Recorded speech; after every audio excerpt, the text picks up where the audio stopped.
bendición estar nuevamente aquí con ustedes, compartiéndoles el estudio de esta semana. Estamos estudiando el libro de los Hebreos, capítulos 11, la fe y sus héroes.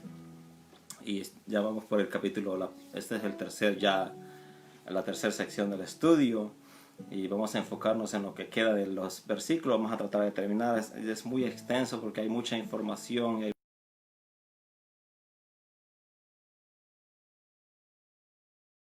Para que podamos aprender juntos, ¿verdad? Y conocer lo que Dios nos está diciendo en su palabra. Habíamos quedado la semana pasada con la fe de Moisés, ¿verdad? Habíamos visto ya cómo Moisés puso su confianza total en lo mejor, ¿verdad? Que podía obtener, y esto es apostarle a Dios y a sus promesas, ¿verdad? Y rechazó así todas las comodidades o todas las cosas que este mundo les podía ofrecer, y las rechazó, con tal de obtener una mejor vida, con tal de obtener una mejor promesa, y esta es la vida eterna junto a Dios, ¿verdad? En su reino.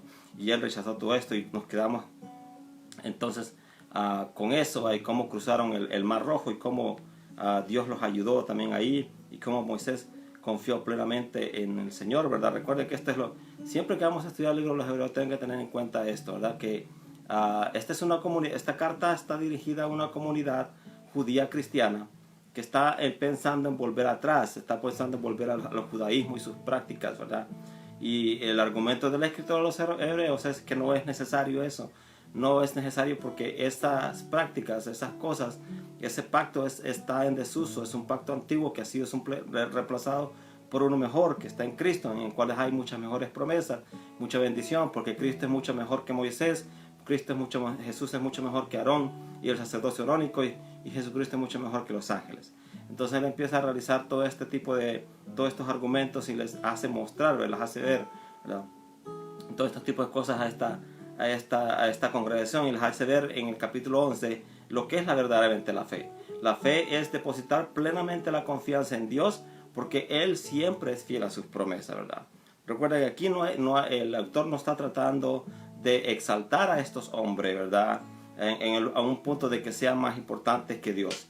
El punto aquí de los autores de los Hebreos es que estos hombres fueron como fueron y lograron estas cosas porque pusieron su confianza plena en Dios, y Dios no los defraudó. Dios siempre fue fiel a sus promesas e hizo con ellos lo que Él prometió hacer, ¿verdad? Entonces, aquí toda la importancia, ¿verdad? Y todo lo de admirar recae en Dios, que siempre se mantuvo fiel, a pesar de que estas personas cometieron muchos errores, muchos de ellos muchos graves, errores gravísimos, pecados, ¿verdad? Que tal vez ninguno de nosotros ha cometido, pero aún así Dios se mantuvo fiel, ¿verdad? Y estas personas fueron aprobados no por las cosas que hicieron, sino porque mantuvieron siempre su confianza en Dios, y pudieron confiar en Dios en sus momentos más angustiosos de su vida. Y el autor sigue aquí con esa misma narrativa, ¿va? Y empieza siempre por la fe. Y por alguna cuestión el autor de los Hebreos aquí pasa por alto, ¿verdad? De los versículos 30 al 31, recuerden, nos quedamos con Moisés, y ahí se salta a Jericó. Por alguna razón él omite, ¿verdad? Las 40 años en el desierto, y omite cuando habla de los muros de Jericó con Josué, omite la sección en donde Josué mandó al sol a detenerse, ¿verdad? Y se detuvo el sol hasta que pudieron derrotar Israel a los ejércitos, al ejército enemigo. Por alguna razón no omite este acontecimiento, y es uno, tal vez podemos decir nosotros, más importante de la vida de Josué. Pero él narra mejor la historia de la caída de Jericó, ¿verdad? Y así empieza el de los versículos 30 al 31. Dice: por la fe cayeron los muros de Jericó después de rodearlos 7 días, ¿verdad? Y menciona ahí la caída de los muros de Jericó. Es muy importante esto, porque aquí remarca la obediencia de todo el pueblo, ¿verdad? La confianza total, no solamente de Josué, sino de todo el pueblo de Israel, que hicieron conforme a lo que Dios le mandaba, ¿verdad? Que Josué, se recuerda que fue el sucesor de Moisés. Cuando salieron de Egipto y iban a entrar a la tierra prometida, Moisés, por haber desobedecido cuando Dios le dijo, habla la piedra para que te dé agua, Moisés, en vez de hablarle a la piedra, le pegó 3 garrotazos, ¿verdad?, para que le diera agua. Y la piedra le dio agua, amarga, ¿verdad?, pero le dio agua. Pero por eso le costó a Moisés el no entrar a la tierra prometida. Obviamente, entonces Dios iba a escoger a un sucesor de Moisés, y el sucesor de Moisés fue Josué. Josué fue el que introdujo al pueblo de Israel a la tierra prometida, ¿verdad? Entonces, pero para ello tenían que pasar a través de Jericó. Y el problema es que el pueblo de Jericó no les dejó pasar, ¿verdad? Entonces Dios dijo, ok, van a tener que conquistar Jericó. Y les dio unas instrucciones. Miren, de esta forma vamos a conquistar Jericó, les dijo Dios, ¿verdad? Van a caminar por 7 días hasta Jericó y van a dar vueltas, ¿verdad?, alrededor de los muros. Lo van a hacer por 6 días. El 7º día van a dar 7 vueltas. Y cuando se cumplan las 7 vueltas, ustedes van a gritar y los muros van a caer. Así de sencillo, suena eso. Así de sencillo, dijo Dios, eso es lo que van a hacer. Obviamente, para muchos de nosotros podemos haber dicho, bueno, esto es lógico que vos dando vueltas van a tumbar los muros, pero Dios prueba nuestra confianza en Él. Dios prueba de esta forma nuestra confianza. A veces en situaciones que nos parecieran tal vez que no tienen sentido para nosotros, ¿verdad? Pero Dios prueba nuestra confianza en Él y recompensa nuestra obediencia. Porque eso es lo importante aquí, ¿verdad? La obediencia del pueblo de Israel, a pesar de lo ilógico que pudo haber sonado para ellos, ¿verdad? El pueblo de Israel hizo conforme al mandamiento de Dios. Caminaron los 6 días y dieron una vuelta a los 6 días, y el 7º día que caminaron dieron 7 vueltas. Y cuando terminaron las 7 vueltas, ¿verdad?, los muros cayeron. Algo muy importante de los muros cuando cayeron, que Dios siempre, hermano, se asegura de recibir la gloria para Él. Los muros cuando cayeron no cayeron de afuera para adentro, cayeron de adentro hacia afuera. Ahora, ¿qué quiere decir esto? Quiere decir, hermano, que no era posible otorgarle la gloria a Israel, ¿verdad?, de que ellos fueron los que tomaron los muros. Porque si Israel hubiera tomado los muros, hubieran caído, ¿verdad?, desde afuera hacia adentro. Pero los muros no cayeron de esa forma, los muros cayeron desde adentro hacia afuera, ¿verdad? Entonces, para dar a entender que Dios fue el que hizo el tal evento, y Dios es el digno de recibir la gloria y la honra. Aquí, obviamente, es digno de resaltar, ¿verdad?, aquí la obediencia del pueblo, que hicieron conforme a lo que Dios les había mandado, y Dios recompensó, ¿verdad?, esa obediencia. ¿Cómo lo recompensó? Dándoles la ciudad, ¿verdad?, y derribando los muros, ¿verdad? Se dice que pudo haber sido muchas formas pudieron haber sido, pero eso es pura especulación. Muchos dicen que tal vez Dios provocó un terremoto y entonces los muros cayeron. Muchos dicen que pudo haber sido Dios otro viento. No se sabe la forma como fueron que cayeron, pero los muros cayeron, ¿verdad? Entonces, y cayeron de adentro, hacia afuera, lo cual, ¿verdad?, esto nos da a entender de que no fue el pueblo de Israel que los derribó, sino que Dios mismo lo hizo. ¿Cómo? Como una forma de recompensar la obediencia y fidelidad del pueblo de Israel. Los muros, por la fe, los muros cayeron, ¿verdad? Ellos tuvieron que depositar su confianza en Dios. Ellos tuvieron que confiar en que lo que Dios les estaba diciendo era verdad. Y como prueba de que mostraron que ellos confiaban en Dios, hicieron conforme lo que Dios les dijo, ¿verdad? Entonces, Jericó y sus muros cayeron. Obviamente aquí dice cuáles fueron las instrucciones. Dios les dijo a los israelitas que marcharan alrededor de la ciudad una vez y cada día durante 6 días, y que en el 7º día lo hicieran 7 veces, y en ese último día, ¿verdad?, cuando lo hicieron, sonaban las trompetas, y la 7ª vuelta Josué mandó a la gente que gritara, ¿verdad? Pues él mismo lo dice en Josué 6:16, pues el Señor os ha entregado la ciudad, ¿verdad? Entonces ellos confiaron de que Dios estaba con ellos y que Dios les iba a entregar la ciudad, siempre y cuando ellos hicieran lo que Dios les mandara. Y ellos muestra de que eran un pueblo de fe, por lo menos ahí en ese instante, en esa ocasión, ¿verdad? Ellos probaron, ¿verdad?, que tenían confianza en Dios y hicieron todo lo que Dios les había mandado, ¿verdad? Ahora, ¿pudo haber Dios hecho caer los muros sin necesidad de tanto volterío, como dicen algunos ahí? ¿Y por qué Dios no solamente derribó a Israel derribó los muros sin necesidad de que Israel diera tanto volterío, ¿verdad? Por 7 días. ¿Lo pudo haber hecho Dios? Obviamente, claro que sí, lo pudo haber hecho Dios, pero, ¿verdad? La confianza de Israel no hubiese sido probada, ¿verdad? Y obviamente Dios no hubiera podido recompensar la obediencia, ¿verdad? Del pueblo de Israel si Él no hubiera dado este mandamiento, ¿verdad? También dice que por la fe, ¿verdad? La prostituta Rahab, por haber acogido en paz a los espías, no pereció con los que fueron desobedientes. Aquí vemos el ejemplo de es la primera mujer que aparece entre los hombres, entre los héroes de la fe aquí, ¿verdad? Y la mujer, y creo que es la única que aparece aquí, no es ni profetisa, no es ni alguien del pueblo de Israel, es una ramera, es una prostituta y es del pueblo de Jericó, ¿verdad? Entonces, y él mismo lo menciona aquí, el autor de los Hebreos lo dice claramente, por la fe, la prostituta Rahab, que en ese entonces todavía tal vez podía haber estado ejerciendo su oficio, ¿verdad? Su profesión. Dice, por la fe ella, por haber acogido en paz a los espías, no pereció con los que fueron desobedientes. Y el ejemplo de Rahab es muy... lo encontramos en varias partes de la Biblia. Santiago lo dice también, ¿verdad? Cuando se refiere a Rahab en Santiago 2:25, ¿verdad? Y él lo llama completamente también como una prostituta, ¿verdad? Mateo hace figurar su nombre como madre de voz en la genealogía de Jesús. Recuerde que Rahab, ¿verdad? Por esto que hizo, por creer, ¿verdad? En el Dios verdadero, ¿verdad? Le fue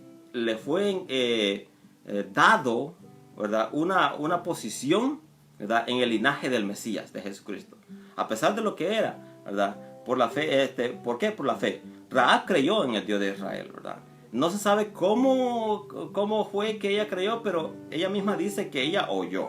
Ella dijo, el Señor vuestro Dios es Dios de arriba en los cielos y abajo en la tierra. Esto está en Josué 2:11, ¿verdad? Ella hizo esta declaración, hizo esta confesión. De alguna forma Dios se le manifestó, se le reveló a Rahab y le hizo ver que Él era el Dios de los cielos, creador del universo. Y ella comprendió este mensaje, lo entendió y respondió a este mensaje, ¿verdad? Una vez en el internet ahí pusieron una pregunta, ¿cómo Dios iba a juzgar si el cristianismo era la única religión verdadera, o cómo Dios podía juzgar a las personas en el Amazonas o a los mayas o a los aztecas que nunca escucharon de Jesucristo. Bueno, la respuesta es muy sencilla, ¿verdad? Un poquito complicada, pero sencilla. Es un paradigma ahí, ¿verdad? ¿Por qué? Porque Dios de alguna forma se les tuvo que manifestar y revelar a ellos, ¿verdad? De alguna forma Dios se les reveló a ellos, se les manifestó, y podemos verlo esto en todas las culturas, todos los pueblos antiguos. Todos tienen el concepto y la idea de un Dios. Y ellos también tienen el concepto y la idea que arriba de sus dioses, como ellos los llaman, hay un Dios supremo que creó los cielos y la tierra y el universo. Y que a ese Dios le rendían ellos culto y adoración. Lo hacían de forma equivocada para nosotros hoy en día, claro, correctamente, ¿verdad? En esos tiempos Dios se le manifestó de alguna forma. Hoy, ¿verdad? Dios nos habla a través del Hijo, dice la Biblia, el autor de los Hebreos mismo. Dios nos habla por medio del Hijo. Y todo aquel que ha escuchado el Evangelio de Jesucristo va a ser juzgado por ese Evangelio de Jesucristo. Todo aquel que no ha escuchado el Evangelio de Jesucristo va a ser juzgado por medio de la revelación, ¿verdad? Que Dios les hizo. Porque de alguna forma Dios se les reveló y les manifestó su voluntad. Y ellos van a ser juzgados por la respuesta que ellos dieron a esta revelación, ¿verdad? Que tuvieron de Dios, ¿verdad? Y independientemente de cuál hubiese sido, ¿verdad? Pero Dios, como un Dios justo, se les va a manifestar a esta gente, a todos, ¿verdad? Para que nadie se pueda excusar delante de su presencia diciendo, tú no me avisaste, no me dijiste de ti. Entonces lo mismo pasó con Rahab. De alguna forma ella escuchó, tal vez por los comentarios de los mismos del mismo pueblo que venían y comentaban todo lo que Dios estaba haciendo con Israel. No sabemos cómo Dios, o tal vez se le manifestó a través de un sueño, en visión. No sabemos cómo Dios se le manifestó y se le reveló a Rahab, pero Rahab respondió correctamente a esta revelación, diciendo, como dijo en Josué 2:11, ¿verdad? Que Dios, vuestro Dios, es Dios de arriba en los cielos y abajo en la tierra. En pocas palabras, que él es que Dios, el Dios de Israel, era el único Dios verdadero y que a él se quería ella someter y entregar su vida, ¿verdad? Entonces, por ello dice que la fe, Rahab no pereció, ¿verdad? Porque acogió a los espías en paz, dando a entender que estaba recibiendo, al recibir a los espías, ¿verdad? En paz, ella estaba a entender que estaba también recibiendo al Dios de ellos, ¿verdad? Y aceptando al Dios de ellos como su Dios, ¿verdad? Por eso no pereció con los más que fueron desobedientes. Entonces, cuando dice ahí desobediente, quiere decir que tal vez otros tuvieron también la oportunidad. Me imagino que Dios, de alguna forma, se les reveló, se les manifestó a todos, a las personas de Jericó. Y de alguna forma les hizo ver que, ¿verdad?, que Él era Dios de arriba y de abajo también, ¿verdad? Pero ellos no tuvieron la misma decisión, no tomaron la misma decisión que Rahab de obedecer y ponerse a las órdenes del Dios vivo, sino que más bien desobedecer, ¿verdad? Por eso perecieron juntamente con ellos. Porque recuerda que Dios antes de entablar un juicio, antes de entablar juicio, les revela su voluntad a la gente, ¿verdad? Y se revela y se manifiesta. Ahora, la respuesta que estas personas tomen con respecto a esta revelación es importante porque de ahí va a depender su verdad, su salvación o su perdición. Desafortunadamente la única que pudo creer en ese pueblo fue Rahab, y Rahab, Dios premió, ¿verdad?, la fe de Rahab. Dios premió la confianza que Rahab puso en el Dios de Israel. ¿Cómo la premió? Poniéndola en el linaje del Mesías. Porque recuerde que Rahab fue madre de Boz, después fue madre de Isaí, que fue papá, abuelo de David, ¿verdad? Y el cual vino a ser, ¿verdad?, del linaje del Mesías, el Cristo. Entonces, es muy importante aquí, y por eso lo menciona, ¿verdad? Es la única mujer que menciona aquí el escritor de los Hebreos, ¿verdad? Y menciona a Rahab, ¿verdad?, por su fe, porque ella, a pesar de que era de un pueblo extraño, que no había visto las maravillas de Dios, escuchó el mensaje de lo que Dios estaba haciendo en Israel y creyó a ese mensaje. Igualmente, todos aquellos, ¿verdad?, de todos los pueblos, ¿verdad?, que escuchan el mensaje de salvación en Jesucristo, ¿verdad?, y se entregan a ese mensaje y responden correctamente a este mensaje, son salvados de la ira venidera que se va a manifestar en este mundo, ¿verdad? Es muy importante, ¿verdad? La incredulidad siempre desemboca en desobediencia, ¿verdad? Cuando una persona es incrédula, cuando no cree, ¿verdad?, esto lleva a desobedecer.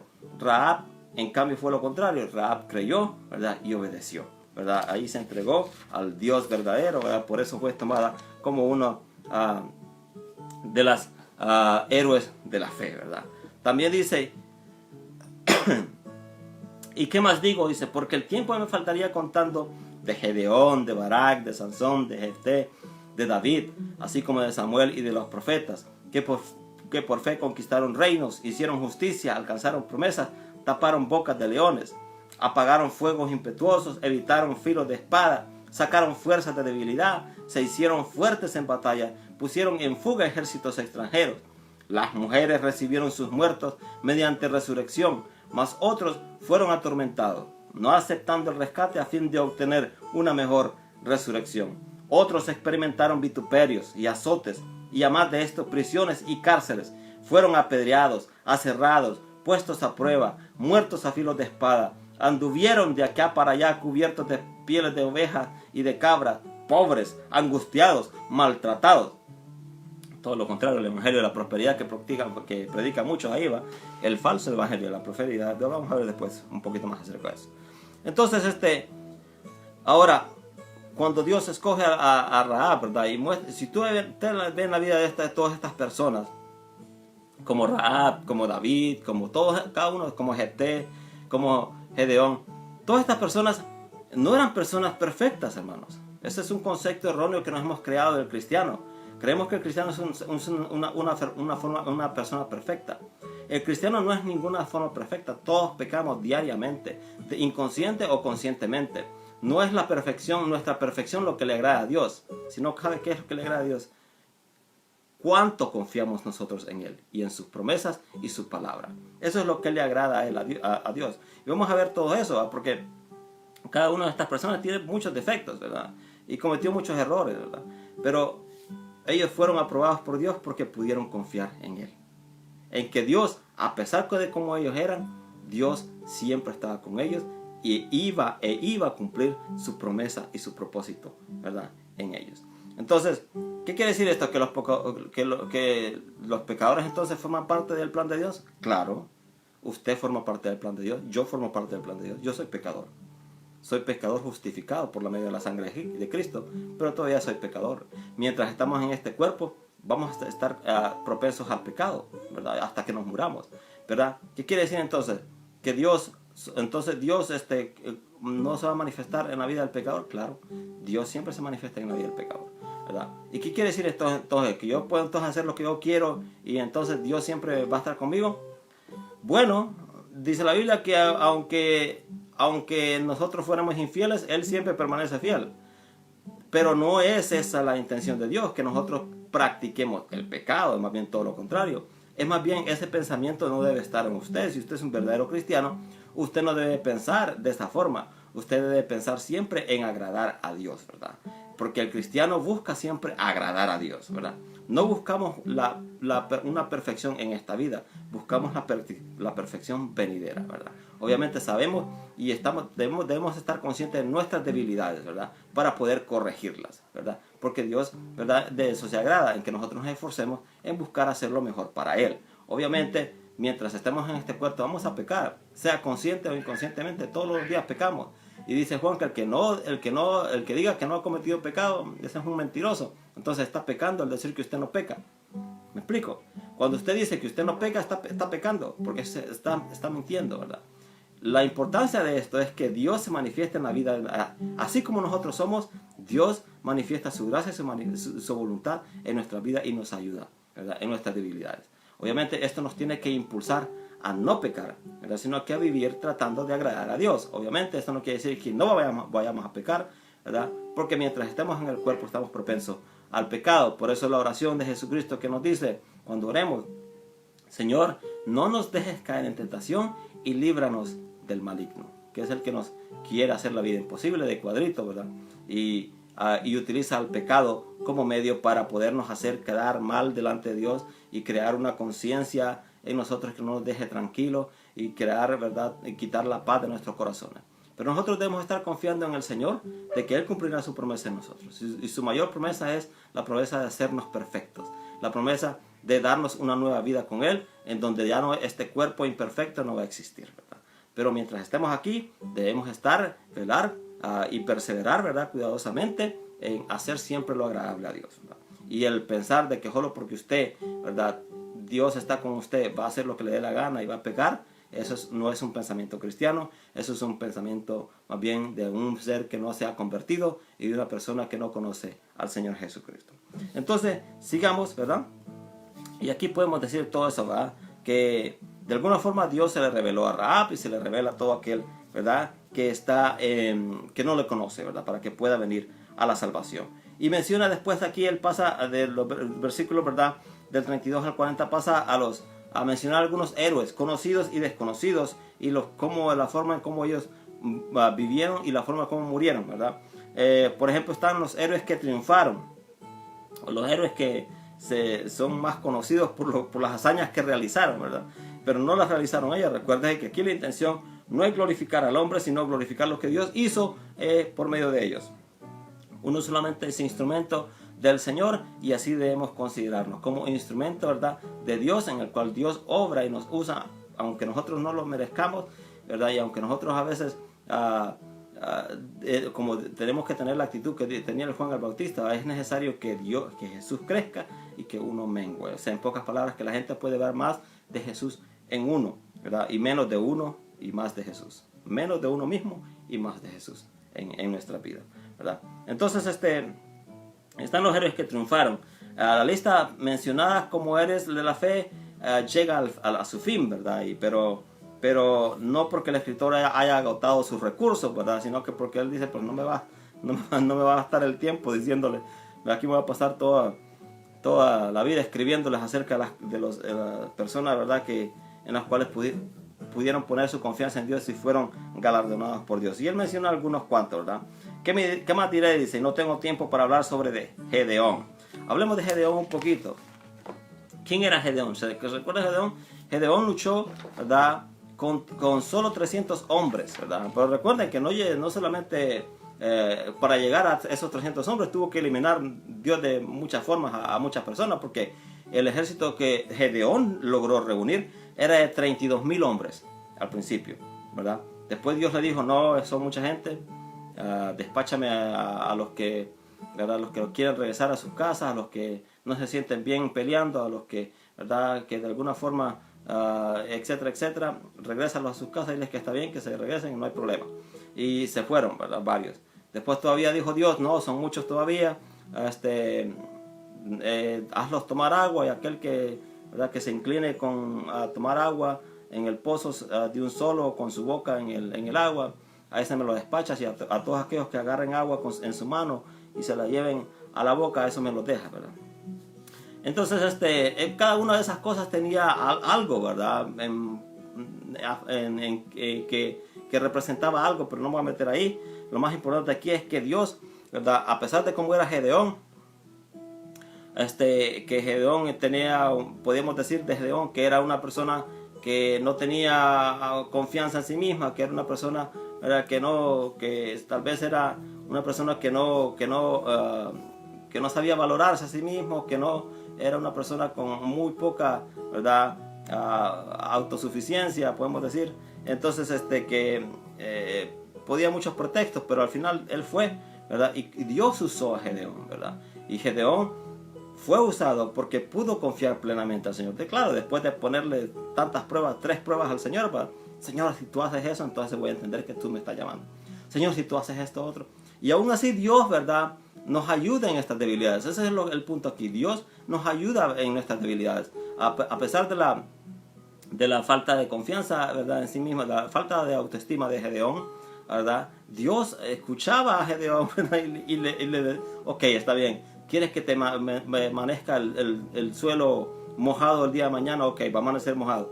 Okay, ¿quieres que amanezca seco el próximo día? Ok, va a amanecer seco. Entonces Dios, para poder, ¿verdad?, incrementar a ellos, ayudarles en su falta de fe, Dios hacía, ¿verdad?, de alguna forma les contestaba las oraciones a estos hombres, ¿verdad?, para poder así, ¿verdad?, de alguna forma corregir su debilidad y ayudarlos a poner su confianza plena en Él. Y Gedeón lo hizo. Al final Gedeón terminó siendo una persona que pudo confiar en el Señor plenamente y que se enfrentó a un ejército, ¿verdad?, de miles y miles de hombres con solo 300 hombres, ¿verdad? ¿Por qué? Porque Gedeón pudo confiar plenamente de que Dios era el que iba a pelear por ellos, ¿verdad? Y que si Dios peleaba por ellos, ¿quién se les podía hacer frente? No importa la multitud de hombres que pudiera tener el enemigo. Gedeón no fue defraudado, ¿verdad? Dios, ¿verdad?, Gedeón llegó a comprender y entender que todo lo que necesitaba era a Dios de su lado y le apostó a todo al lado ganador, o sea, al lado del Señor de los ejércitos, y Gedeón no fue defraudado, ¿verdad? Porque Dios cumplió su propósito en la vida de Gedeón, cumplió su promesa de respaldarlo y de estar con él a pesar de lo que viniera. Y Gedeón pudo confiar de que Dios estaba con él, ¿verdad? Él se puso en contra de Baal y escogió estar al lado del vencedor, al lado del Dios de los cielos. Y al igual que nosotros, si Dios está con nosotros, estamos entonces del lado ganador. ¿De qué lado le gusta estar usted? ¿Usted le gusta estar del lado perdedor? A nadie le gusta estar del lado perdedor, ¿verdad? Pero eso es lo que hacemos involuntariamente cuando decidimos, ¿verdad?, decidimos rechazar a Dios, ¿verdad?, y escoger otras cosas, ¿verdad?, y escoger al demonio, al diablo, al enemigo, ¿verdad? O estamos con Dios o estamos con el enemigo, así de esa forma. Aquí no hay no hay otros más, ¿verdad?, caracteres. O estamos con Dios o estamos contra Él. Y si no estamos con Dios, entonces estamos contra Él. Independientemente de que usted diga, no, yo no estoy contra Dios. Pero si no está con Él, independientemente, se vuelve contra Dios. Y si está contra Dios, entonces forma parte del lado enemigo. Esto es del diablo. Así de sencillo, ¿verdad? Entonces, pero Gedeón buscó y escogió estar del lado ganador. ¿De qué lado escoge usted estar? ¿Del lado ganador? Entonces debe de estar del lado del Dios de los cielos, creador del universo, del lado de su Hijo Jesucristo, ¿verdad?, a quien usted debe aceptar como Señor Salvador para poder estar en las filas de Dios, ¿verdad? Y al igual que Gedeón, somos llamados a confiar que todo lo que necesitamos es a Dios de nuestro lado. Amén. Podemos decir amén, ¿verdad? Todo lo que necesitamos es a Dios de nuestro lado. Porque si Dios está con nosotros, ¿quién contra nosotros, verdad? También dice, la menciona ahí a Barak, ¿verdad? ¿Quién fue Barak? Recuerden, Barak se negó a enfrentarse en la batalla con el ejército de Císara, ¿verdad? A menos que Débora, la profetisa de Dios, fuese con él, ¿verdad? Pero aquí no se menciona a Débora como héroe de fe, se menciona a Barak, ¿verdad? ¿Por qué? Porque Barak veía en Débora la presencia de Dios con ellos, ¿verdad? Entonces, por eso Barak le dijo a Débora, si tú vas con nosotros, yo voy y peleo. Fácil.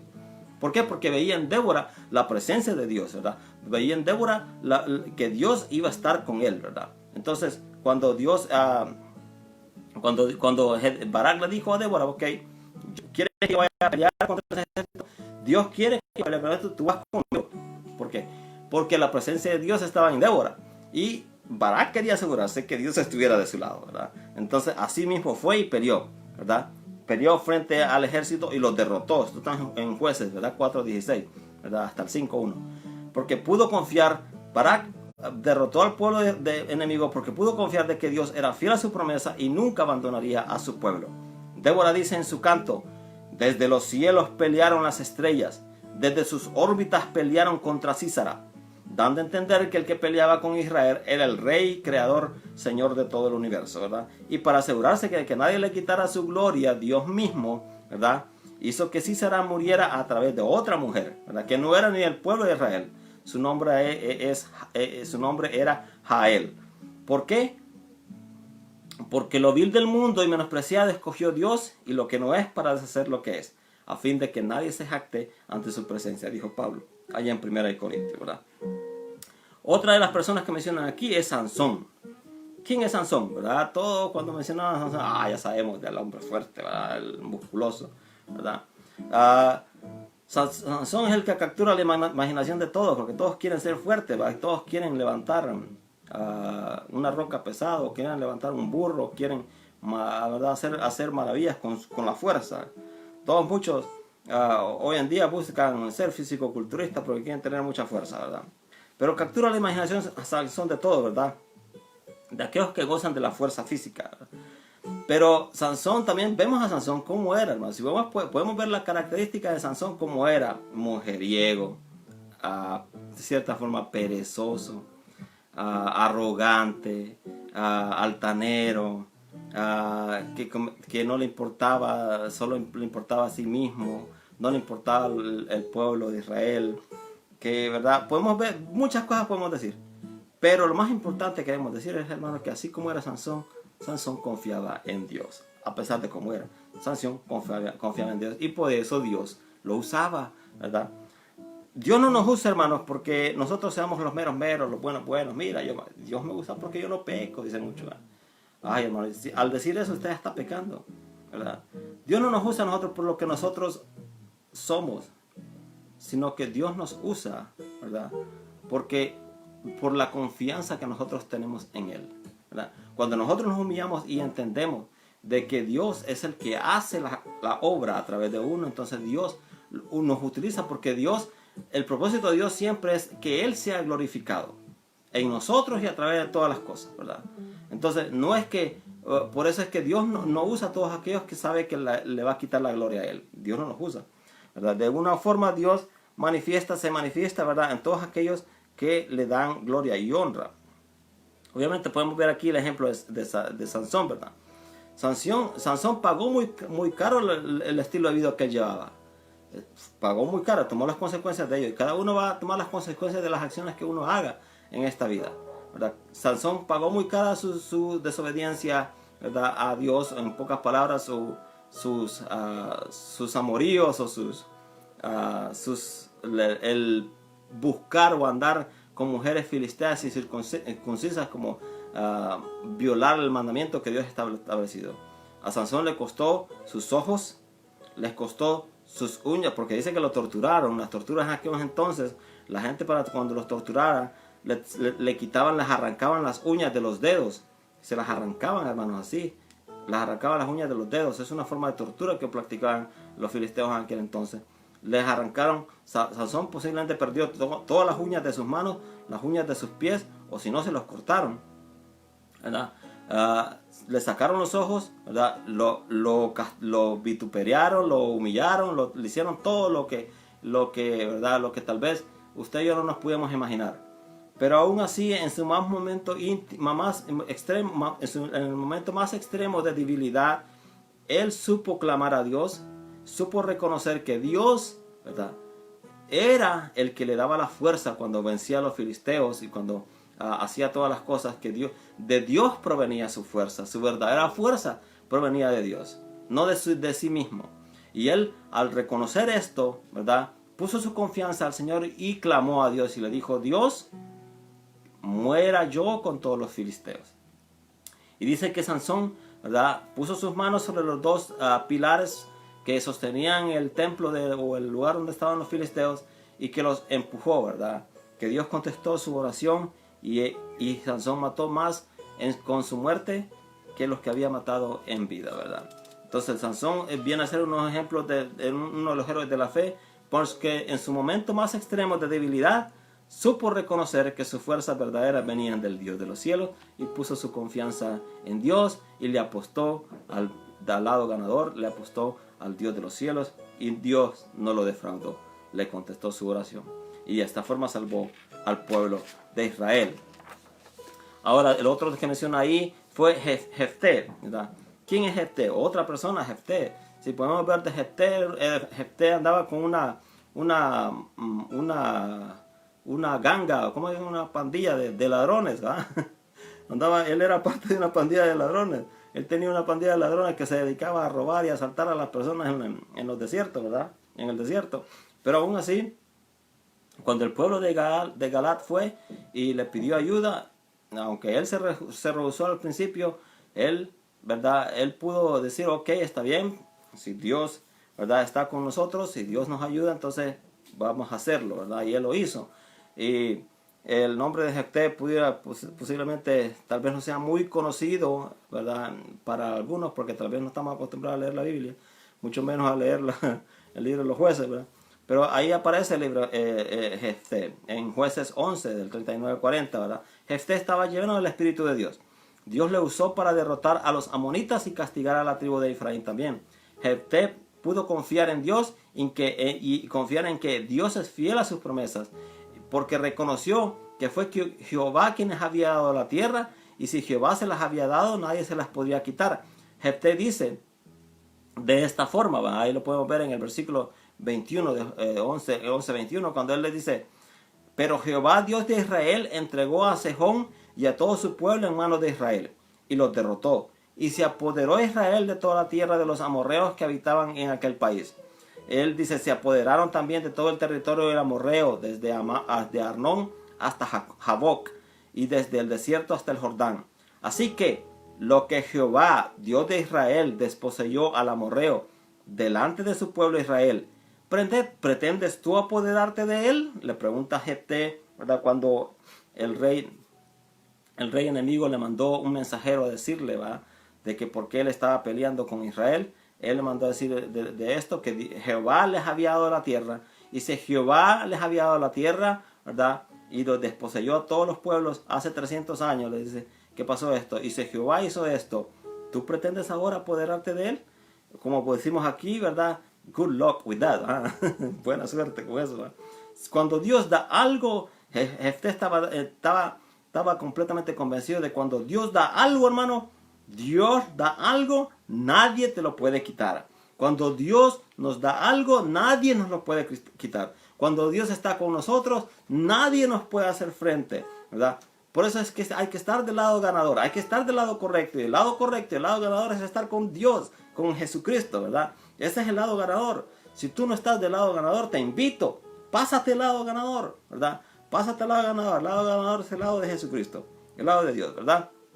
Porque cuando estamos con Dios, nadie nos puede hacer frente y nadie nos puede quitar nada, ¿verdad? Cuando Dios da las cosas, cuando Dios hace algo, nadie lo puede quitar. Cuando Dios pone a alguien en un ministerio, nadie te lo puede quitar. ¿verdad? A menos que Dios, ¿verdad? Obviamente, Dios es el único que puede hacer y deshacer, ¿verdad? Entonces, cuando Dios te da algo, nadie te lo puede quitar. Y eso tiene que ser la confianza, ¿verdad? Jefté tenía esta confianza de que Dios estaba con él. Y si Dios les había dado esa tierra, nadie se las podía quitar. Y por eso fue y enfrentó a los enemigos, ¿verdad? Otro de los que menciona aquí es David, ¿verdad? David está, muchos conocemos la vida del rey David, ¿verdad? Uno de los más famosos, podemos decir, ¿verdad? David está a la cabeza de los reyes de Israel. Recuerde que fue el segundo rey después de Saúl. Y a causa de su confianza a Dios, David pudo conquistar a sus enemigos, edificar su reino y fortalecer al pueblo de Israel. Él fue el estadista, el líder espiritual de Israel. Pero por sobre todo, David era un hombre conforme al corazón de Jehová, dice la Biblia. David no era un hombre perfecto. Todos conocemos y sabemos lo que hizo David. Tal vez podemos decir que nunca de nosotros ha hecho algo como lo que David hizo. De adulterio y de matar a alguien, matar a alguien, o sea, de asesino. David es algo muy tremendo que David hizo, ¿verdad? Se acostó con la mujer de Urías Eteo, y para cubrir sus pecados, porque la mujer salía embarazada, mandó a matar a Urías Eteo en el campo de batalla. Le dijo a su capitán: manda a Urías Eteo allá al frente y déjalo, retírale los soldados. Y Urías Eteo murió. Entonces, David es culpable de adulterio y asesinato en primer grado. Esos son delitos muy serios. Pero aún así, dice la Biblia que David era un hombre conforme al corazón de Jehová. ¿Cómo puede ser esto posible? ¿Cómo puede ser esto posible? ¿Qué significa ser un hombre conforme al corazón de Jehová? Bueno, el apóstol Pablo habla de David al recordar todos los grandes logros que él hizo de su reinado. Que dice, Pablo dice que David fue la persona a quien Dios llamó varón conforme a mi corazón, porque hacía todo lo que Dios quería. Era varón conforme al corazón de Jehová. ¿Qué significa entonces esto? Cuando dice la Biblia que David era un hombre conforme al corazón de Jehová, es porque David hacía todo lo que Dios quería. Esto no quiere decir que David era perfecto. Ese es el error que nosotros cometemos. Pero David hacía todo lo que Dios quería. Cuando Dios le encargaba algo a David, David nunca ponía pretextos. David siempre estaba dispuesto a servir a Dios y a obedecer a Dios. Por eso era un hombre conforme al corazón de Jehová, ¿verdad? Entonces, el apóstol Pablo dice eso acerca de David, ¿verdad? También en Samuel vemos también la siguiente declaración. Samuel dijo: Jehová se ha buscado un varón. Cuando él ya ha rechazado a Saúl, él le dice: Jehová se ha buscado un varón conforme a su corazón, el cual Jehová ha designado para que sea príncipe sobre su pueblo. Y por cuanto tú no has guardado lo que Jehová te mandó, Jehová te ha desechado. En pocas palabras le dice a Samuel, que la razón por la cual Dios había desechado a Saúl era porque él no había guardado lo que Jehová le mandó. En cambio, David era un hombre conforme al corazón de Jehová. Quiere decir que David hacía todo lo que Dios le mandaba a hacer. El doctor Charles Stanley dice que un varón conforme al corazón de Jehová es el siguiente. El doctor Charles Stanley, de los Ministerios en Contacto o en Touch Family, en Touch Ministries, él dice lo siguiente: pues para David, ser un varón conforme al corazón de Jehová significaba relacionarte de manera cercana e íntima con el Padre Celestial, según el Salmo 63, 1 del 6 al 8. Esto implica mucho más que tener una rutina para repetir oraciones memorizadas. Por el contrario, esta intimidad estaba basada en el deseo intenso de crecer lo más unido posible a Dios y no apartarse de él. Pero esto lo dice el doctor Charles Stanley, ¿verdad? Entonces, un varón de conforme al corazón de Jehová no es una persona perfecta, es una persona, hermana, que busca hacer siempre lo que Dios le manda que haga, ¿verdad? Obviamente todos cometemos errores. Ninguno disculpa. Yo no creo que haya alguien que disculpe a David por lo que hizo. Yo no lo disculpo, ni tampoco lo exonero, ¿verdad? Pero Dios, ¿verdad?, se agrada en todo aquel que le busca sinceramente, ¿verdad?, y que confía plenamente en él. Por lo tanto, ¿verdad?, hace todo lo que él le manda que haga, ¿verdad? Entonces, obviamente, ¿verdad? Hay muchos ejemplos más. Samuel, él habla de Samuel aquí, dice Samuel fue un profeta que también fue llamado también un vidente. Él figura primero entre los profetas y fue un líder notable de Israel, ¿verdad? La gente le buscaba porque él sabía que el favor de Dios estaba con él, con Samuel, ¿verdad? La gente sabía que el favor de Dios estaba con Samuel. Dios contestaba las oraciones que Samuel ofrecía, ¿verdad? Con fe. Samuel dijo: en cuanto a mí, lejos está de mí pecar contra el Señor, dejando de suplicar por vosotros. Lo dijo en 1 Samuel 12:23. Samuel pudo conocer a Dios en lo íntimo y aprendió a confiar y a obedecer a Dios porque sabía quién era Dios y que Dios nunca lo había defraudado, ¿verdad? Y aquí en adelante el escritor ya no proporciona nombre, ¿verdad? Sino que proporciona cosas, comentarios generales acerca de las vidas de cada uno de ellos, y a veces repite, ¿verdad?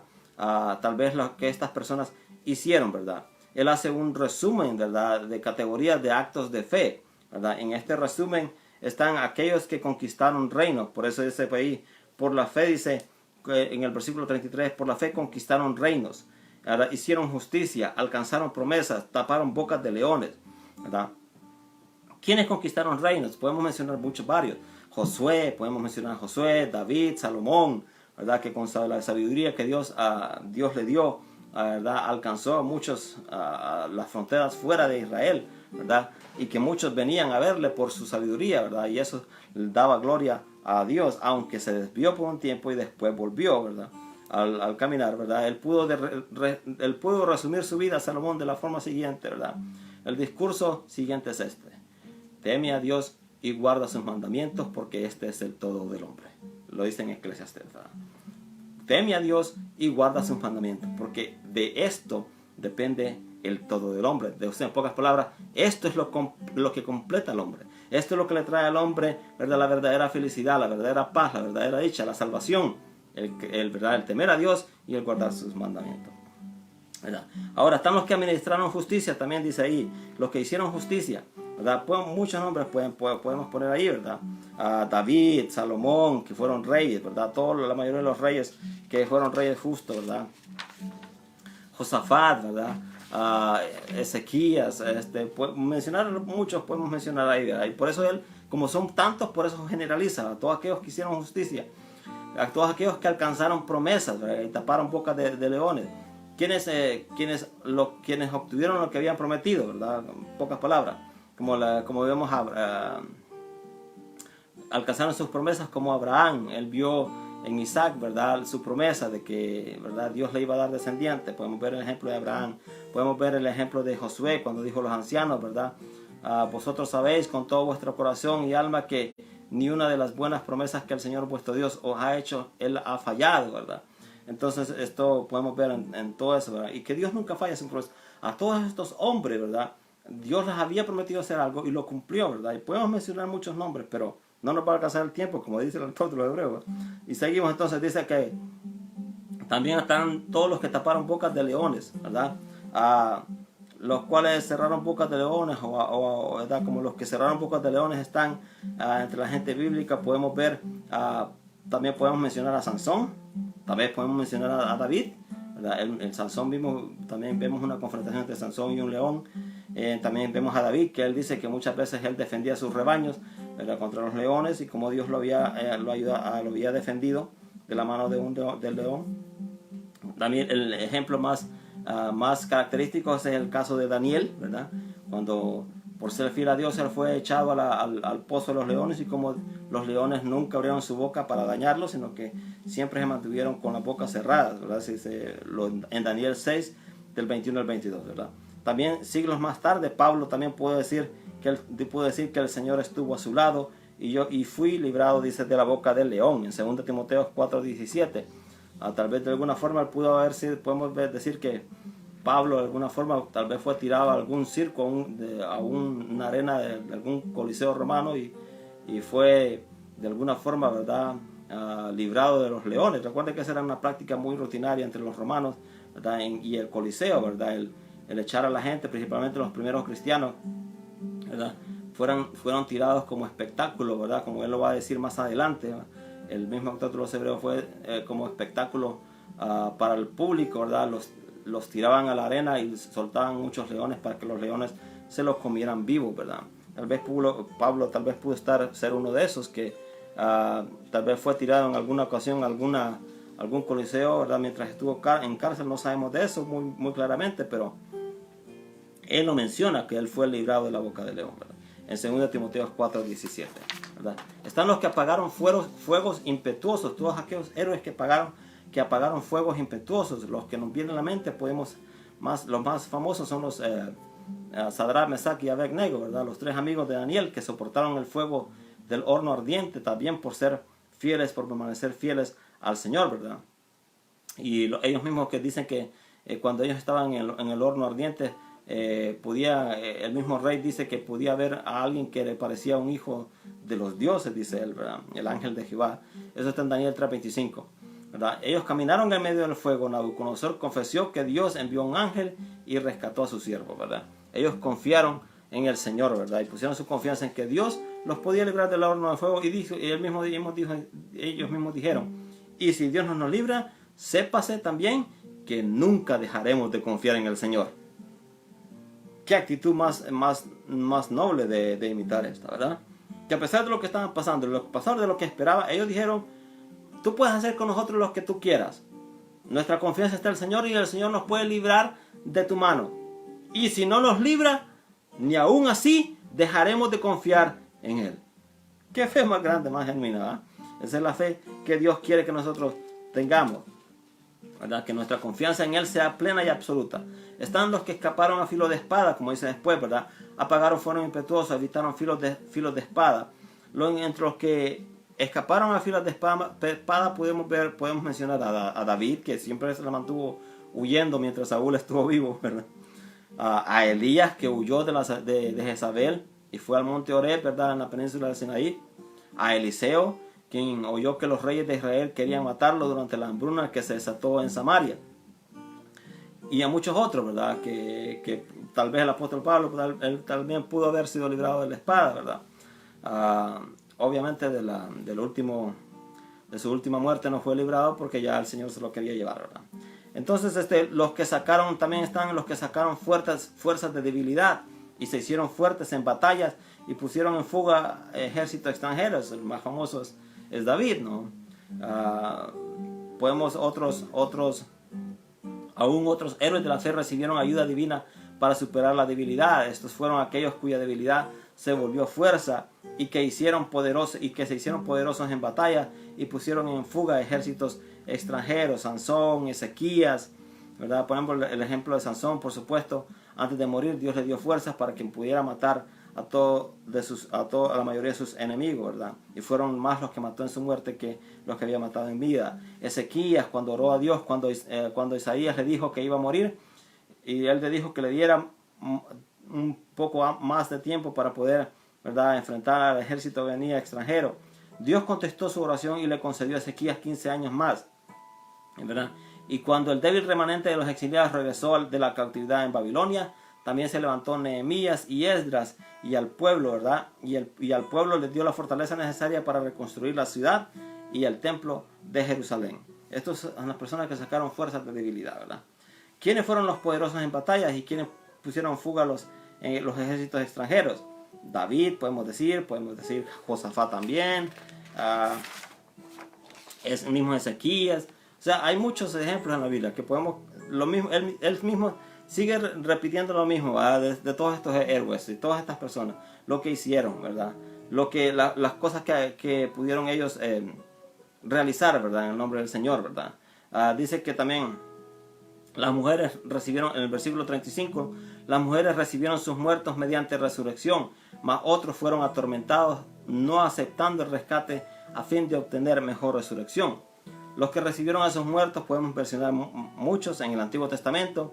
Vemos el ejemplo tanto de Elías como Eliseo, que resucitaron a jóvenes, que resucitaron a personas que ya estaban muertas y se lo devolvieron a sus madres, ¿verdad?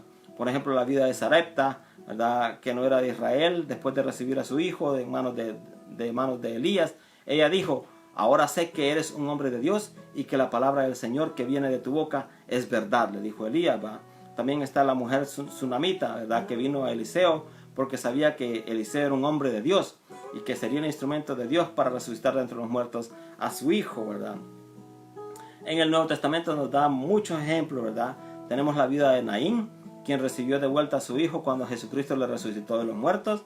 María y Marta cuando recibieron a Lázaro de vuelta, ¿verdad? La viuda de Jope cuando recibieron de nuevo a Dorcas cuando Pedro le resucitó. Pablo resucitó a Tíquico cuando éste se cayó, ¿verdad?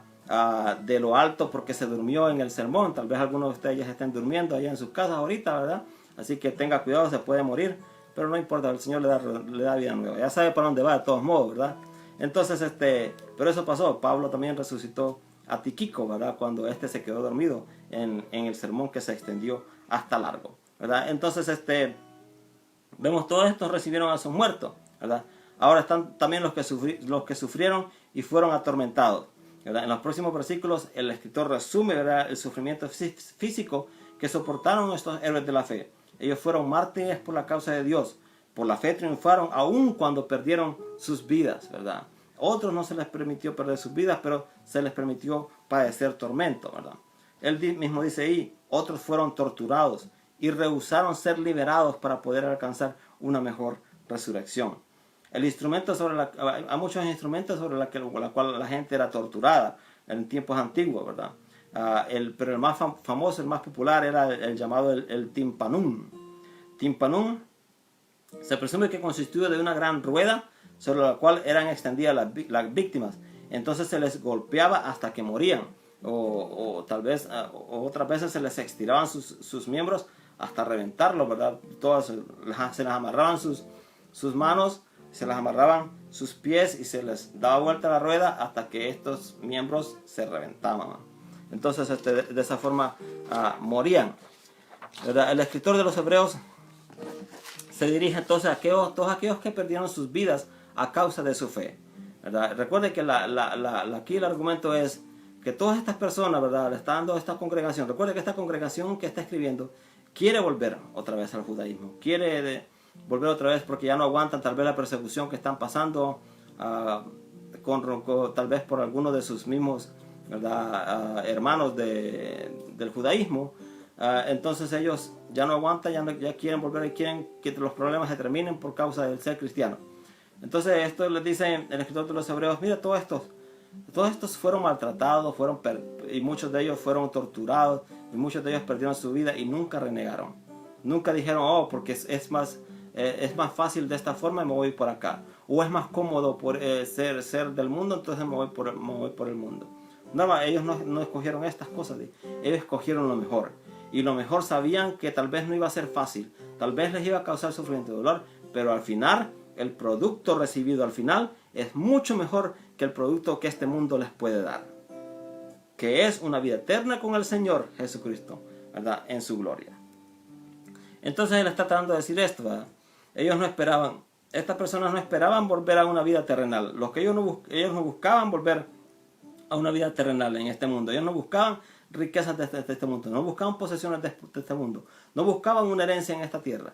Ellos buscaban lo eterno, ellos buscaban lo de mayor valor, y lo de mayor valor era estar por la eternidad con el Señor. A eso ellos le apuntaban, ¿verdad? El común denominador, ¿verdad?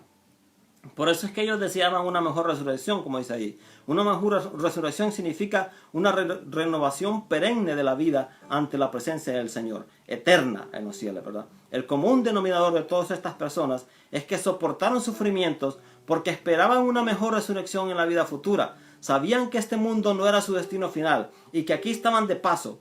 Por ello no se aferraban a él ni a sus ofertas. Murieron con su mente y su mirada fija en su destino final, que era estar en la presencia del Altísimo eternamente. Nosotros también debemos aprender que nuestro destino final no es en este mundo, que nuestro enfoque no debe ser lo material de este mundo, no debe ser lo que este mundo nos puede ofrecer.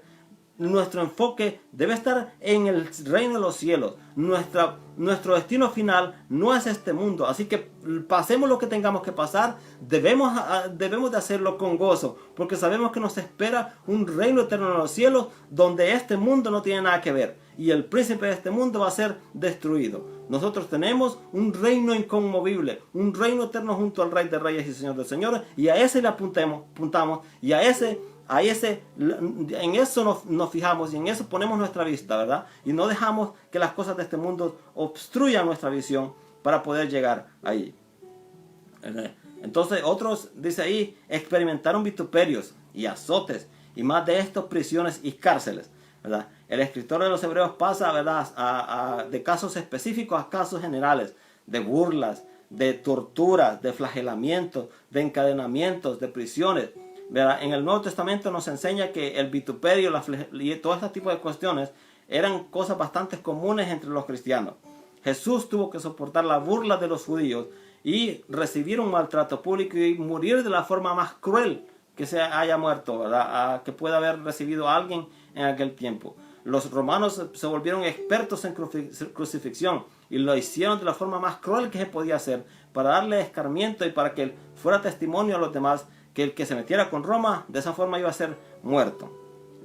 Obviamente Jesucristo es nuestro mayor ejemplo de sufrimiento, ¿verdad?, y de flagelación y de burla, ¿verdad?, y todo lo que se puede, ¿verdad?, uno no se puede imaginar, Jesucristo lo recibió. Y si Él lo hizo, hermano, ¿qué creen que nos espera a nosotros? Pero muchos de nosotros no estamos, ¿verdad?, no queremos sufrir. A nadie le gusta sufrir, pero nosotros no queremos sufrir por el Evangelio, por ser fiel a Jesús, por predicar su palabra. Nos da vergüenza a veces, ¿verdad? Entonces Jesucristo es el ejemplo claro de todos estos que murieron de esta forma. Los apóstoles también repetidamente pasaron algún tiempo en prisión. El apóstol Pablo pasó mucho tiempo en prisión. Pedro mismo pasó en prisión.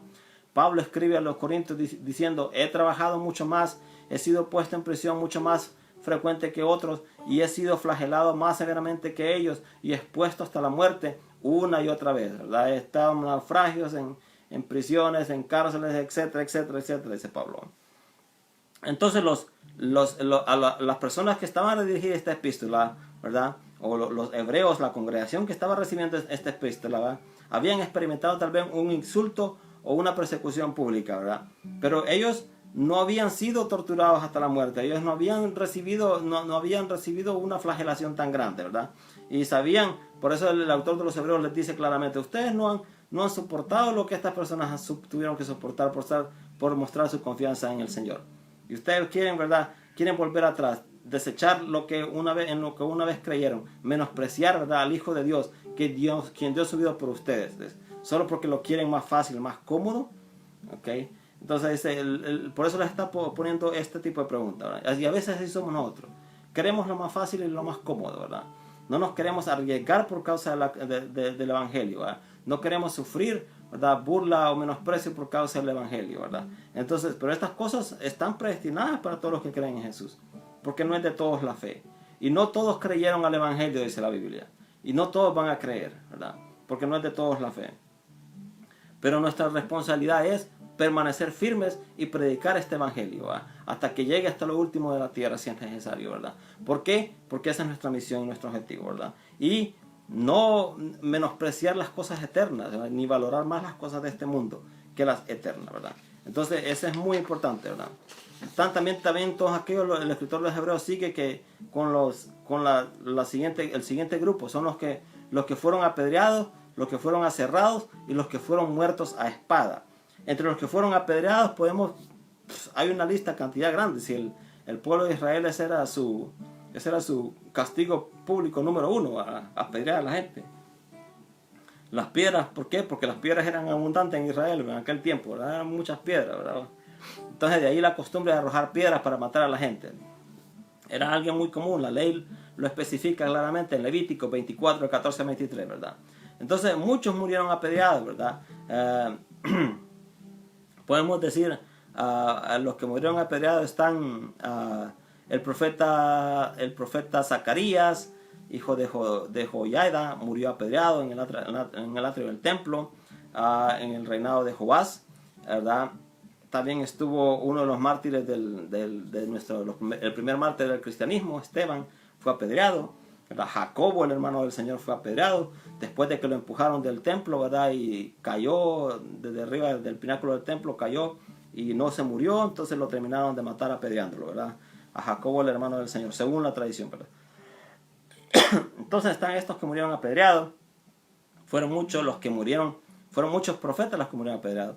Los que fueron aserrados, ¿verdad? Aquí menciona, aunque nosotros en la Biblia no encontremos ningún caso, ¿verdad? Que alguien que haya sido aserrado, según el Talmud babilónico y el Talmud de Jerusalén, los cuales contienen comentarios del Antiguo Testamento, dicen, pero según que había una tradición oral que se fue traspasada, que dicen que Isaías fue el que fue aserrado en 2 por órdenes del rey Manasés, ¿verdad? Isaías fue aserrado en 2. O sea, a lo mejor es posible la alusión que el autor de los Hebreos esté haciendo, ¿verdad? Aquí a Isaías, a quien fue aserrado, ¿verdad? Los que fueron muertos a espada fueron varios, ¿verdad? Están los contemporáneos de Elías, por ejemplo, el profeta, cuando dice él se queja delante de Dios, cuando dice los israelitas han rechazado tu pacto, destruido tus altares y han matado a tus profetas a espadas, lo dice él en 1 Reyes 19:10. Elías, ¿verdad?, conoce tal vez de muchos profetas que habían sido muertos a espadas en su tiempo. El rey Joacim en los días de Jeremías mató a espada al profeta Urías, ¿verdad? Y este profeta había profetizado en nombre del Señor y predicho la destrucción de Jerusalén. Juan el Bautista murió a manos del verdugo de Herodes por haberle dicho a Herodes que no te le es lícito tener a la mujer de tu hermano por mujer, ¿verdad? Juan el Bautista es uno de los que murió por la espada. Muchos héroes de los héroes desconocidos de la fe tuvieron que vivir en condiciones miserables y bajo circunstancias precarias, ¿verdad? Dice ahí en el versículo 37, dice, fueron apedreados, aserrados, puestos a espadas, muertos a filo de espadas, anduvieron de acá para allá, cubiertos de pieles de ovejas y de cabras, pobres, angustiados, maltratados. Me imagino que harán con este versículo los prominentes falsos maestros del Evangelio de la Prosperidad, que dicen que el cristiano no es posible que el cristiano ande como pobre. Pero dicen aquí que estos héroes de la fe son héroes de la fe porque, ¿verdad?, tuvieron una condición pobre, ¿verdad? Dice, anduvieron errantes cubiertos de pieles de ovejas y de cabras, desposeídos. O sea, con pocas palabras, no tenían propiedades, no tenían nada. Perseguidos y maltratados, ¿verdad? El profeta Elías es un ejemplo de aquellos siervos que vivieron en una pobreza extrema, ¿verdad? Su estilo de vida se transformó en un mensaje acerca del inminente juicio de Dios de Israel.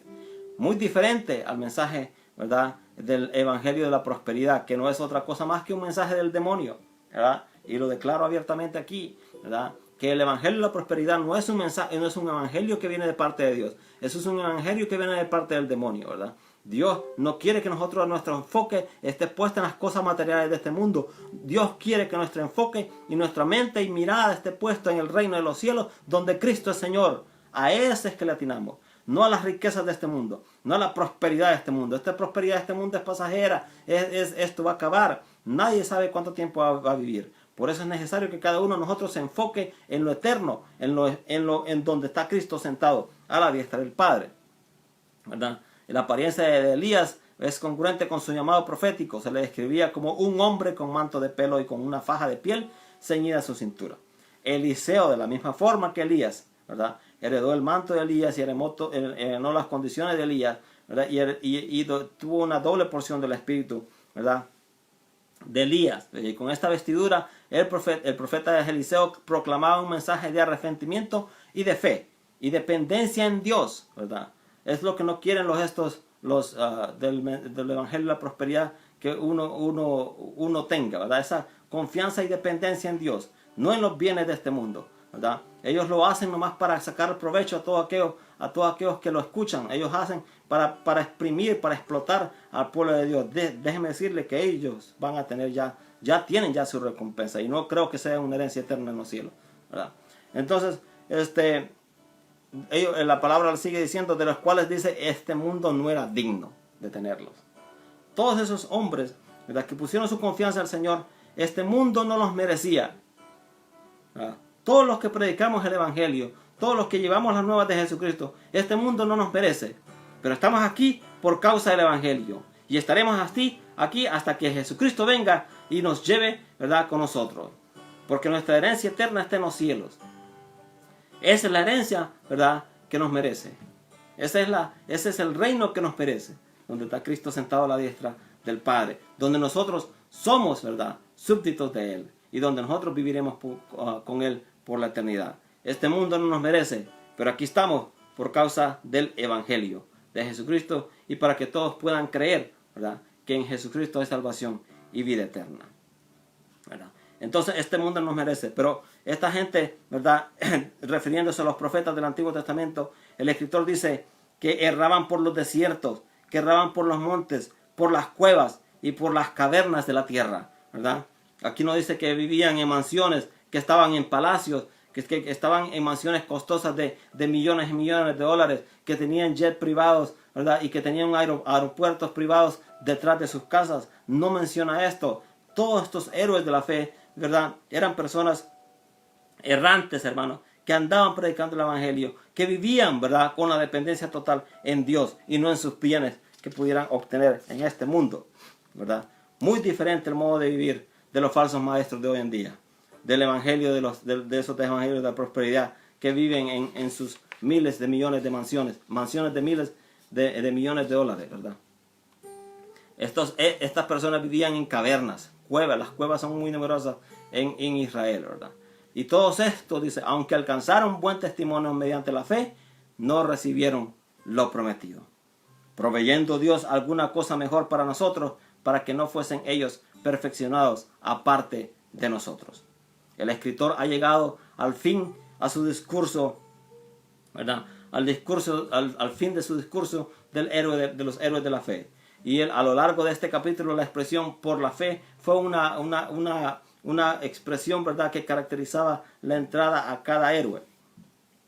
Y el escritor encierra este capítulo ¿verdad?, poniendo a los héroes de la fe, incluyendo a los lectores de la epístola, ¿verdad?, a la bendición de Dios, diciéndoles, ¿verdad?, claramente que todos estos alcanzaron buen testimonio. Por las palabras, todos estos hombres fueron aprobados por Dios porque tuvieron su confianza plena y absoluta en Dios en todo el tiempo, ¿verdad? Y aún así no recibieron lo prometido. Cuando dice, ¿qué significa eso? No recibieron lo prometido. ¿Qué era lo que se les había prometido? ¿Verdad? ¿Qué es exacto para estos creyentes del Antiguo Testamento? ¿Qué es exacto? ¿Qué es lo que exactamente no recibieron estos héroes del Antiguo Testamento? Que se les había prometido y no recibieron, ¿verdad? Obviamente estaban hablando acerca de la promesa de la venida del Mesías y de la salvación, ¿verdad?, que se encuentra en él. Ellos eran los herederos de las profecías mesiánicas, ¿verdad? A ellos se les había encomendado la misión, ¿verdad?, de pregonar también acerca del Mesías que venía. Pero ellos murieron, ¿verdad?, poniendo su vista y su confianza en este que iba a venir, ¿verdad? Pero no lo vieron cumplido en su tiempo. Esto estaba reservado para todos aquellos, ¿verdad?, para los que en este caso, en la epístola que está refiriéndose para esta congregación, ¿verdad? Ellos estaban viviendo en ese tiempo. Ellos estaban viviendo, ¿verdad?, en el tiempo presente, tal vez, ¿verdad?, en el cual estas profecías se estaban cumpliendo, en el cual Jesucristo ya había venido, ¿verdad? Y ellos lo podían haber visto, ¿verdad? Y ahora nosotros también se nos dice, ¿verdad?, que junto con ellos somos receptores de esta promesa, para que juntos todos en unidad podamos vivir en ella, ¿verdad? Esta es en la promesa de Jesucristo. Ellos, los del Antiguo Testamento, vivieron poniendo su vista en lo que iba a venir. Nosotros vivimos poniendo nuestra vista en lo que ya vino, ¿verdad?, que es Jesucristo. Entonces, ellos miraban al futuro, nosotros miramos al pasado, y estos aquí estaban viviendo en el presente, ¿verdad? Entonces, muy grandioso lo que el Señor estaba haciendo y lo que hizo a través de Jesucristo, ¿verdad? Numerosos pasajes en los profetas decían acerca de esto. Pero todos estos creyentes murieron antes de que Jesús apareciese en la tierra. No obstante, ellos entraron ante la presencia del Señor con la promesa de que habían recibido y en esperanza de su cumplimiento, ¿verdad? El escritor de los Hebreos entonces concluye el capítulo incluyendo a los lectores de su epístola, ¿verdad?, en este vínculo de la fe, ¿verdad?, y de la promesa de salvación en Cristo. Y antes de comenzar este análisis, él ya había exhortado a los lectores a perseverar en la fe, de modo que cuando hayáis hecho la voluntad de Dios, recibiréis lo que Él ha prometido. Él reúne a los santos del Antiguo Testamento con los creyentes del Nuevo Testamento en Cristo Jesús, ¿verdad? Él los considera una sola familia, y una familia no está completa hasta que todos sus miembros estén presentes, ¿verdad? Obviamente en Cristo todos somos reunidos, ¿verdad? En Cristo todas las promesas son cumplidas, y en Cristo ya entonces lo que Dios ha prometido se ha cumplido. Por eso nosotros junto con ellos, ¿verdad?, podemos decir que la promesa de redención en Cristo Jesús es real, es verdadera, ¿verdad? Y a eso le apuntamos, a estar con Él. Pues en el 40 termina él diciendo, Dios había planeado algo mejor para nosotros, para que solo junto con nosotros pudiesen ellos ser perfeccionados. Ahora aquí el Señor nos está diciendo con estas palabras de exhortación, ¿verdad?, o de advertencia, en este caso para esta congregación, ¿verdad? Lo que hace es enseñar a los lectores la unidad y la continuidad de los creyentes de la era del Antiguo Testamento y del Nuevo Testamento. Él está diciendo que ellos, los héroes de la fe, y nosotros, los creyentes en Cristo Jesús, estamos unidos en una misma promesa, y esa misma promesa se llama Jesucristo, quien es nuestra salvación, nuestra justificación y nuestra redención. El cumplimiento de las promesas de Dios hace una sola unidad, ¿verdad?, en el Antiguo Testamento y en el Nuevo, ¿verdad? Ahora los creyentes, todos los del Antiguo Testamento y los del Nuevo, somos reunidos en una misma fe, en una misma confianza, ¿verdad?, en el Señor Jesucristo, porque la promesa ya está en medio de nosotros, que se llama Jesús, ¿verdad? Entonces, hermano, muy importante, ¿verdad? Entonces lo que dice aquí el escritor es que Dios había planeado, ¿verdad?, todo esto, ¿verdad? Dios había planeado todo esto desde el principio de la fundación del mundo, ¿verdad?, la redención de su pueblo.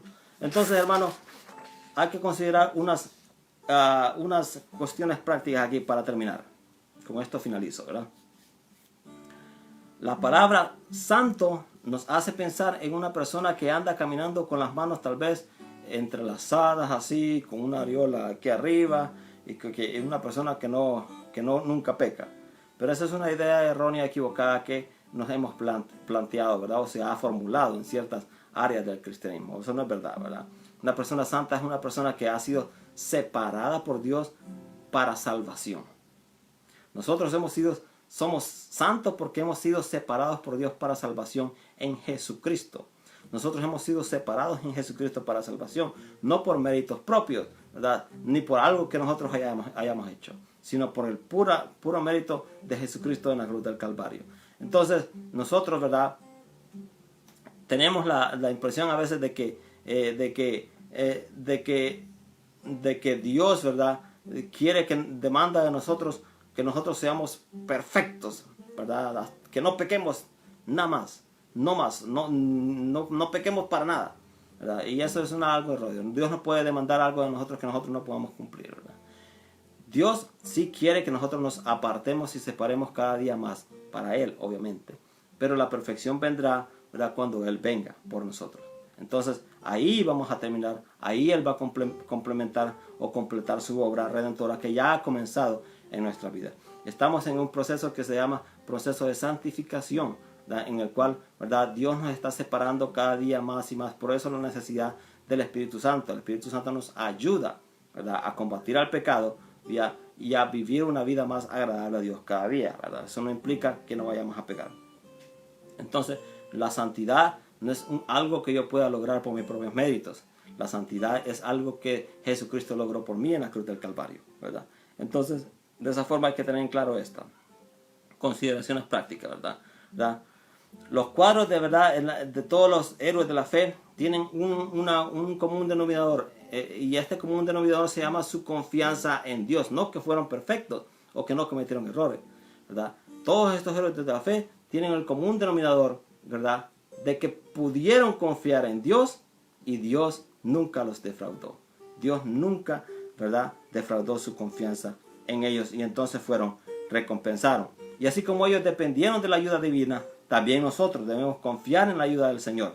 Ellos pasaron muchas horas en oración y también nosotros debemos hacerlo.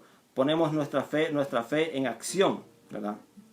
Nuestra fe debe manifestarse en acciones, ¿verdad?